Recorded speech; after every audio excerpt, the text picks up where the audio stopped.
Bienvenidas y bienvenidos. Hoy nos metemos de lleno en las cédulas hipotecarias españolas y bueno, también echamos un vistazo a cómo está el mercado inmobiliario.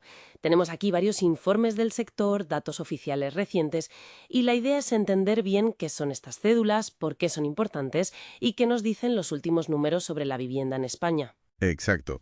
Vamos a analizar un poco la estructura de las cédulas, su seguridad, que viene de esa doble garantía que tienen, y también las novedades en la regulación. Y luego, claro, conectar todo esto con la foto general del mercado inmobiliario. Precios, actividad, cómo anda la financiación, son claves, la verdad, para entender una parte importante del sistema financiero y de la economía. Vale, pues venga, vamos a desgranar esto. Empecemos por lo básico, si te parece. Las cédulas son una forma que tienen los bancos de financiarse, eso está claro.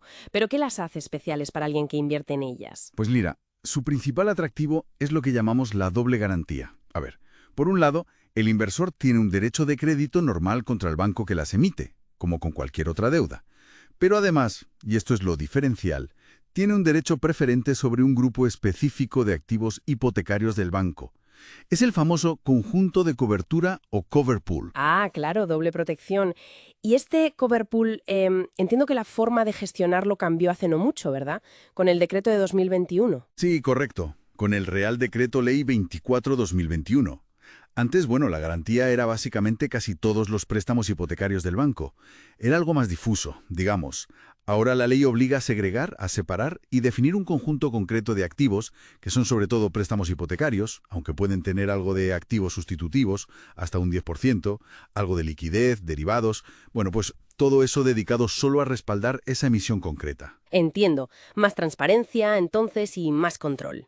Eso es. Pero vamos a la práctica. ¿Cómo de seguras son? ¿Hay suficientes activos buenos respaldándolas? Pues los datos más recientes, de septiembre de 2024, son bastante reveladores. Había emitidos unos 182.000 millones de euros en cédulas, más o menos.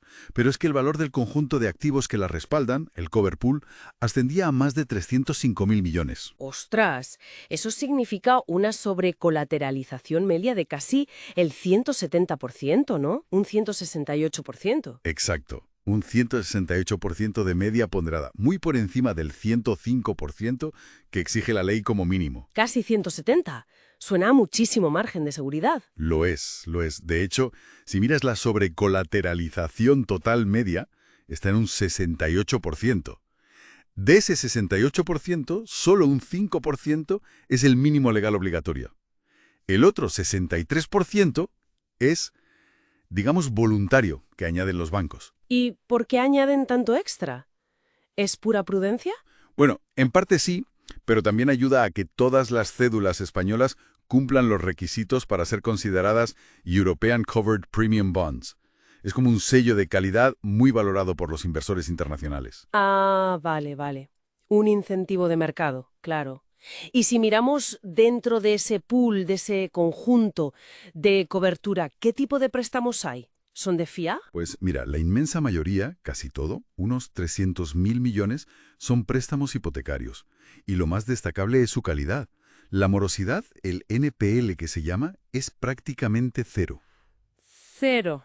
Vaya. Sí, sí. Y además, el LTV medio, o sea, la relación entre lo que queda por pagar de la hipoteca y el valor de la casa, es del 49%. Un 49% de LTV. Eso significa que de media la deuda es menos de la mitad del valor del inmueble. Muchísimo margen ahí también. Exacto. ¿Y son sobre todo viviendas? Correcto. El 90% del valor son préstamos residenciales. Y dentro de esos, la gran mayoría, un 88%, son sobre la vivienda habitual de la gente. O sea, hipotecas del día a día. ¿Y son muy nuevas o muy viejas? Tienen una antigüedad media de unos 6 años y medio. Ni muy nuevas ni muy viejas, digamos. Vale, tema interesante ahora. Plazos y tipos de interés. Que aquí suele haber, bueno, desajustes. Hay mucha diferencia entre el plazo de las cédulas y el de las hipotecas que las respaldan. Sí, ahí hay una diferencia clara. La vida media que les queda a las cédulas en circulación es de unos 4 años. Pero claro, las hipotecas del pool son a mucho más largo plazo. Su vida media restante es de unos 11 años y 4 meses. Hay un descalce temporal importante. Y en cuanto a tipos de interés, ¿fijo o variable? Pues está bastante repartido, la verdad. Tanto en las cédulas emitidas como en los préstamos del pool es aproximadamente mitad y mitad. Mitad a tipo fijo, mitad a tipo variable. mitad y mitad. ¿Y cómo gestionan los bancos ese mix? Sobre todo con los tipos cambiando tanto últimamente. ¿No hay riesgo ahí? Sí, claro. Existe un riesgo de tipo de interés por ese descalce. Para mitigarlo, las entidades usan derivados financieros. Lo más habitual son los swaps de tipos de interés. Los swaps, sí. Básicamente, les permiten como intercambiar los pagos a tipo variable por pagos a tipo fijo, o viceversa, y así se cubren de posibles movimientos adversos de los tipos. Es una práctica estándar.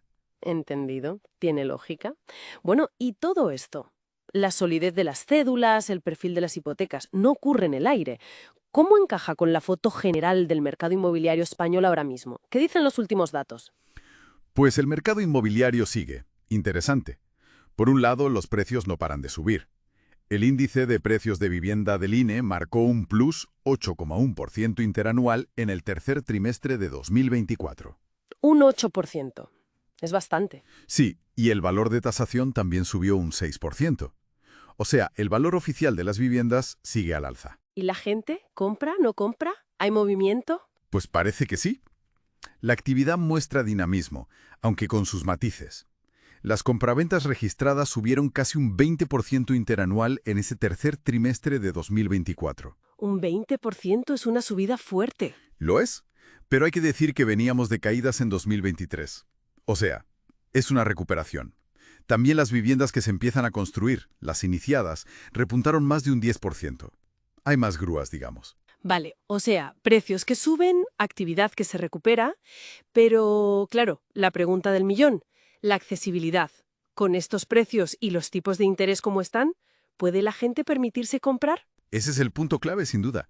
El esfuerzo teórico que se calcula, o sea, ¿qué parte de la renta bruta de un hogar medio se iría en pagar la cuota de la hipoteca el primer año? Pues estaba rondando el 35% a mediados de 2024. ¿Un 35%? Es un esfuerzo importante. Sí, lo es. Y el tipo de interés medio para las nuevas hipotecas estaba sobre el 3,5% en el tercer trimestre. Además, de media, los bancos estaban financiando alrededor del 63% del valor de la vivienda. Sigue siendo complicado para muchas familias, eso está claro. Bueno, pues hagamos un pequeño resumen para situarnos. Tenemos unas cédulas hipotecarias en España que, por lo que cuentas, parecen bastante robustas. Doble garantía, una sobrecolateralización muy alta, respaldadas por hipotecas de buena calidad, la mayoría residenciales, de vivienda habitual y con un LTV bajo. Muy seguras, en principio. Esa es la idea general, sí. La estructura actual, reforzada por la regulación, da bastantes salvaguardas. Pero por otro lado operan en un mercado inmobiliario que, bueno, tiene precios al alza, la actividad parece que se recupera, pero con la accesibilidad como un desafío cada vez mayor. Exacto. El contexto del mercado inmobiliario, con ese dinamismo, pero también con esas tensiones, es el telón de fondo. Una cosa está inevitablemente ligada a la otra. Y aquí dejo una pregunta en el aire para reflexionar. Si tenemos estos instrumentos tan bien respaldados, con activos de tan buena calidad, pero al mismo tiempo el mercado inmobiliario sigue tensionado en precios y la financiación es más cara que hace unos años, ¿dónde podría estar el próximo punto de tensión? Digamos, de atención o de posible fricción para la estabilidad de todo este sistema a medio plazo. Algo en lo que pensar. Hasta nuestra próxima exploración.